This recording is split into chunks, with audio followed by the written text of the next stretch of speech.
Evelyn to Philip, V. Mail dated January 25th, 1945. Dearest Phil, I didn't write yesterday. Shortly after I wrote to you on Tuesday, I called Dot and asked her to come up for dinner so that we could both visit Faye later in the evening, and she accepted. I went to work as usual, and Dot met me at the place at 6 o'clock, and Mr. Bellet drove us all home. Dot gave me a little jersey and a pair of socks for Adele. The jersey was size 4, but I made her take it back and get me a 6. And I gave her $8 for Harold. I also gave Dot my Dubonnet pumps, and I sure did hate to part with them because I liked them so much. But what good are they if they hurt? Dot and I had dinner. I brought Adele over and put her straight to bed, and we went over to Faye's.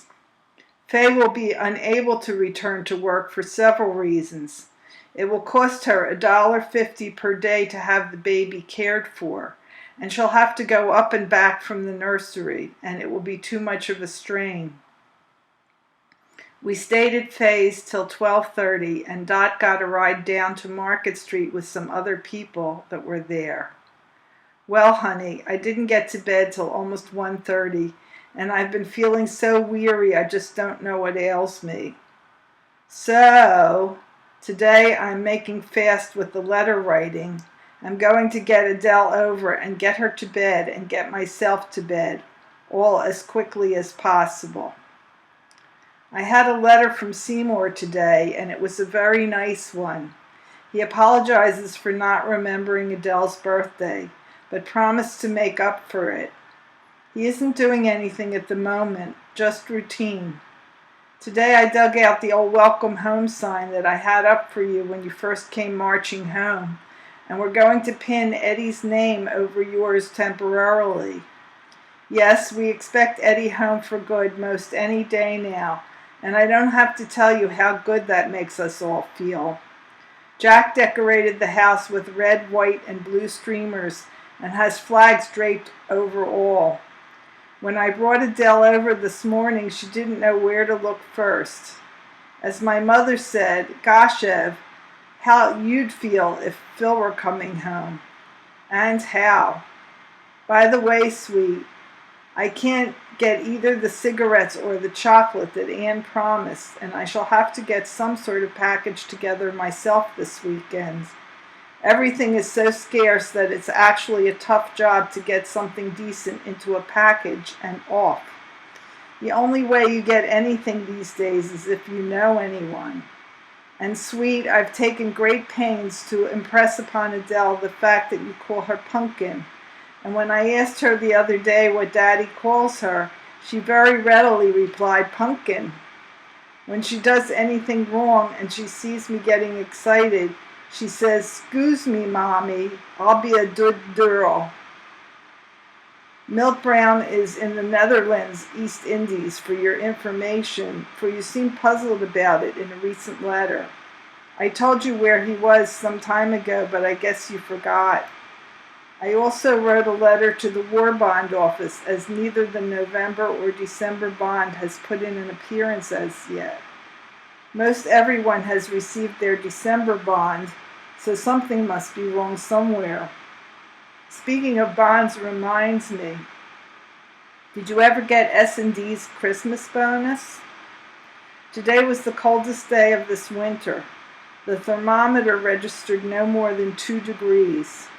Sure do wish you were here to warm me up. And just in case you can use some warming, I'm sending along plenty of loving kisses, as well as all my love, and your Ev. Philip to Evelyn, 24 January 1945.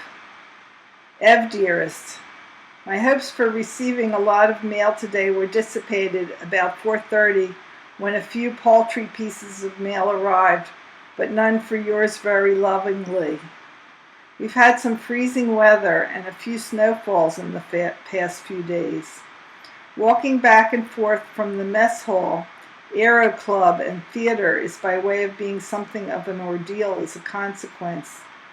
Speaking of the mess hall, something new has been added. It was freshly painted in green and white, and loudspeakers were installed to provide music and news while we eat. Special Services is constantly dreaming up something new to make our lot a little easier to take. This is the latest innovation.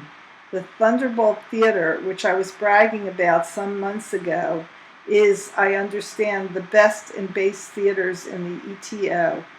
Sometimes I wonder how long ago I might have gone completely mad if it weren't for the relaxation and entertainment offered by the good old Thunderbolt, which really should be renamed because we no longer have this plane on the base. Our planes are P-51 Mustangs. There is very little to report this evening, sweet, and I'm trying very hard to think of the right combination of words to fill this page. I have a date with Klein to go to the second show to see Shine on Harvest Moon with Ann Sheridan, Dennis Morgan, Jack Carson, Marie Wilson, and others. Some of the fellows who saw it at the matinee this afternoon said it was pretty good.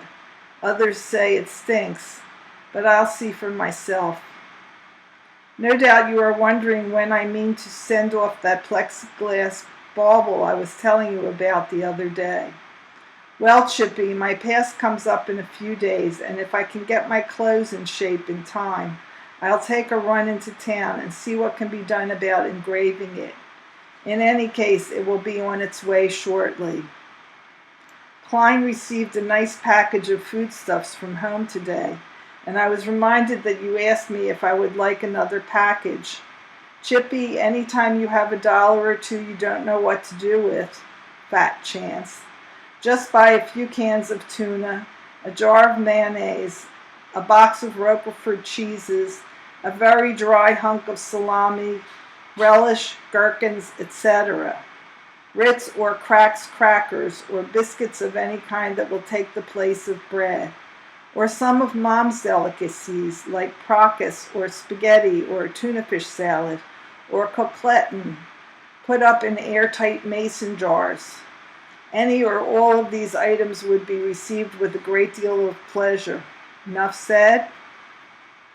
I'm waiting most impatiently for details about your recent trip to New York, but I guess it'll be a couple of weeks yet before I hear about that.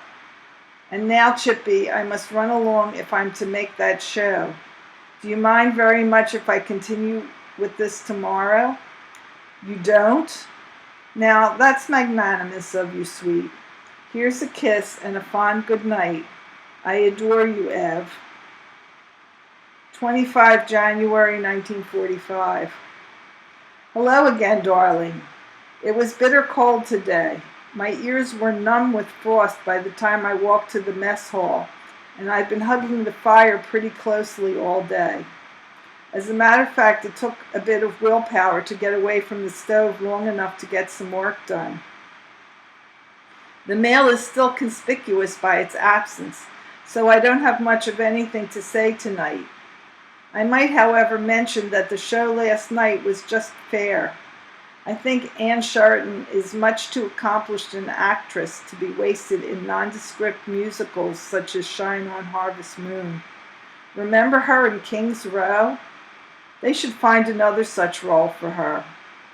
Dennis Morgan is very handsome, and he has a good, strong singing voice. He was entirely sufficient as the romantic lead. Jack Carson, always good, is neither better nor worse than usual. Marie Wilson is the perfect foil, and what a pair of gams. After a bite at the snack bar, Klein and I trudged back to barracks and opened the package he had received from home. We filled up on peanut butter crackers, assorted nuts, dried dates, etc., and then to bed. This morning at 6:30, Sergeant Bepler, the CQ, woke me to relieve him in the orderly room so he could go to breakfast. The hut was as cold as ice, so I dressed in nothing flat and dashed over to the orderly room where I warmed up a bit at the fire Bep had built. I was fairly busy all day. The newspapers make very exciting reading these days. The Russians are driving for Berlin, and it looks very much like they should be knocking on the gates in a week or two. The Ardennes bulge has been virtually erased, and the Allied armies are expected to get going in a big way any day now.